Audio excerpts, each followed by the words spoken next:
Hello everyone, welcome back to my channel Ami Navodyan. My name is Pooja. जैसा कि आपको पता है कि JNV set Jawahar Navodaya Vidyalaya selection test 20 जनवरी को कंडक्ट हो चुका है।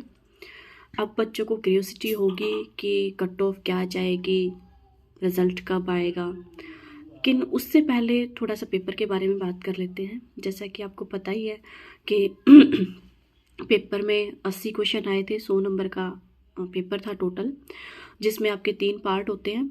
40 आपके मेंटल एबिलिटी के क्वेश्चन आते हैं, 25 आपके 20 क्वेश्चन आपके मैथ के आते हैं और 20 क्वेश्चन आपके लैंग्वेज के आते हैं। और इनके जो मार्क्स होते हैं वो अलग अलग डिसाइड होते हैं। जो मेंटल एबिलिटी के 40 क्वेश्चन होते हैं उनके मार्क्स आपके 50 होते हैं।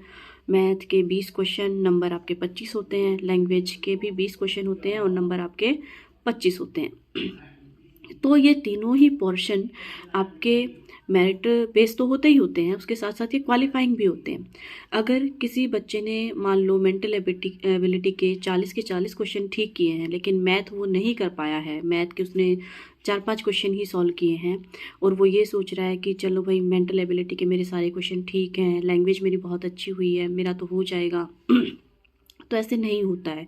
आपको तीनों ही सेक्शन क्वालिफाई करने होते हैं और उसके बाद जो मेरिट लिस्ट होती है उसमें भी मेरिट में आना होता है, तभी आपका सिलेक्शन होता है।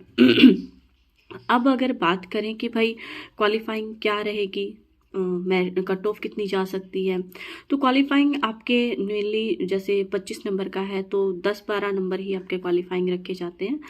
तो इस तरीके से क्वालिफाइंग तो तकरीबन बच्चे कर ही लेते हैं, क्योंकि बच्चे मेहनत करते हैं, उनको होता है कि भाई हमें सिलेक्शन लेना है, तो क्वालिफाइंग तो तकरीबन बच्चे कर ही जाते हैं। फिर बात आती है कट ऑफ की। कट ऑफ क्या कितनी रह सकती है, तो वो डिपेंड करता है कि पेपर कैसा था, क्योंकि कट ऑफ को हम तभी डिटरमाइन कर सकते हैं जब हमें पेपर का लेवल पता हो। क्योंकि अगर पेपर इजी होगा तो कट ऑफ हाई जाएगी, और अगर पेपर हार्ड होगा तो हो सकता है कट ऑफ थोड़ी कम भी हो जाए। अगर इस बार के पेपर की बात करें हम, तो इसको हम इजी नहीं बोल सकते हैं। ये पेपर हमारा मॉडरेट टू हार्ड रहेगा, क्योंकि जैसे बच्चों से बात करी गई है, पेपर को देखा गया है, तो उस हिसाब से 6-7 क्वेश्चन ऐसे थे जो थोड़ा सा बच्चों के लेवल से ऊपर हो सकते हैं, थोड़ा सा, ज़्यादा नहीं, थोड़ा सा। तो अगर किसी बच्चे ने बहुत ज़्यादा अच्छे से तैयारी कर रखी है तो फिर भी वो 3-4 क्वेश्चन को डील कर लेगा, लेकिन 3-4 क्वेश्चन ऐसे रहेंगे जो तुक्का अगर लग गया तो ठीक हो सकते हैं, नहीं तो बच्चे के लेवल से वो ऊपर थे। तो इस हिसाब से अगर देखा जाए तो आपकी जो कट ऑफ है वो, अगर जनरल की बात करें तो 90% के आसपास रहेगी, वो 91, 92, 93 इतना ही रहेगी। इससे ज़्यादा कम ही पॉसिबिलिटी है उसकी, 90 के आसपास ही रहेगी। उसके हिसाब से फिर ओबीसी की 2-3% उससे कम आ जाएगी। ऐसे ही फिर एससी और एसटी की उससे थोड़ी सी कम आ जाएगी। आपको पता है कि रिजर्वेशन है, अलग अलग है, रूरल वालों का अलग है, अर्बन वालों का अलग है, फिर गर्ल्स बॉयज़ का भी अलग अलग कोटा होता है। तो इस हिसाब से जो कट ऑफ है आपकी वो भी वेरी करती रहेगी। उसके बाद है कि भाई कितने बच्चों ने एग्ज़ाम दिया है, कितनों का सिलेक्शन होगा।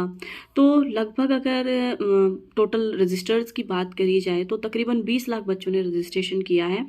और उसके बाद जो अपीयर हुए हैं, लगभग 13 लाख स्टूडेंट्स ने पेपर दिया है।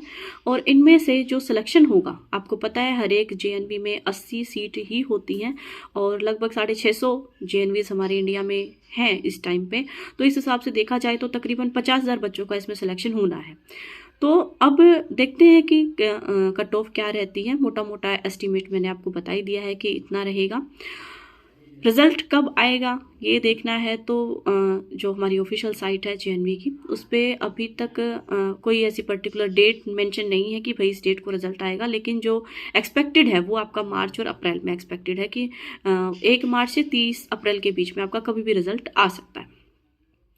तो ये बात थी आपके JNV सेट को लेकर। जिन बच्चों का पेपर जिन्होंने दिया है और बहुत अच्छा हुआ है, तो जाहिर सी बात है उनको एक्साइटमेंट होगी अपना रिजल्ट जानने के लिए, क्योंकि अब उनको तैयारियां करनी है, एडमिशन लेना है उन्हें स्कूल में। बाकी उनका ज़्यादा कुछ नहीं, एडमिशन तो हो ही जाएगा जिनका भी अच्छा पेपर हुआ है, बच्चों ने मेहनत करी है।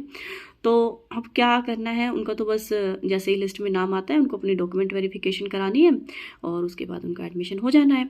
लेकिन इसके साथ ही चलो उनका तो जो मेरिट लिस्ट में आएंगे उनके लिए तो अच्छी बात है ही, उनका तो एडमिशन हो ही जाना है। लेकिन कई बार क्या होता है कि कुछ हमारी मतलब ऐसी गलतियां हो जाती हैं डॉक्यूमेंटेशन में, भाई डॉक्यूमेंट जो हमें रिक्वायर्ड होते हैं वो पूरे नहीं होते हैं, तो इस हिसाब से बच्चा मेरिट में आने के बाद भी कई बार एडमिशन नहीं ले पाता है।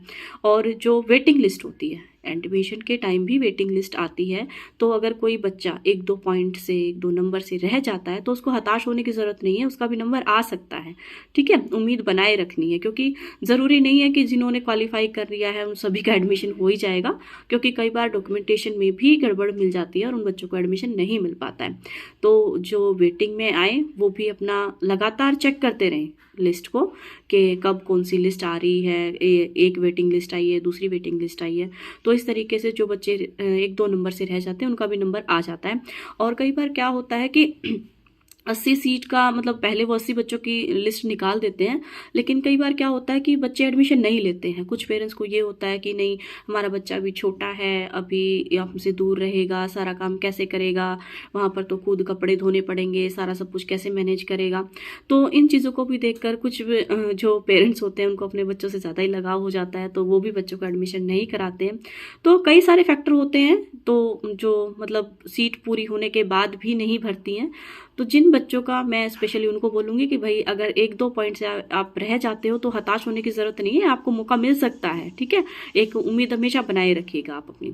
तो बस इसी जानकारी के साथ, अगर अभी तक आपने मेरे चैनल को सब्सक्राइब नहीं किया है तो ऐसी यूज़फुल इन्फॉर्मेशन पाने के लिए मेरे चैनल को सब्सक्राइब कीजिएगा। जानकारी अच्छी लगती है लाइक कीजिएगा और अपने दोस्तों के साथ भी शेयर कीजिएगा। जुड़े रहिएगा आमी नवोदय के साथ। मिलते हैं आगे ही कुछ खास और ज़रूरी इन्फॉर्मेशन के साथ। Thank you so much.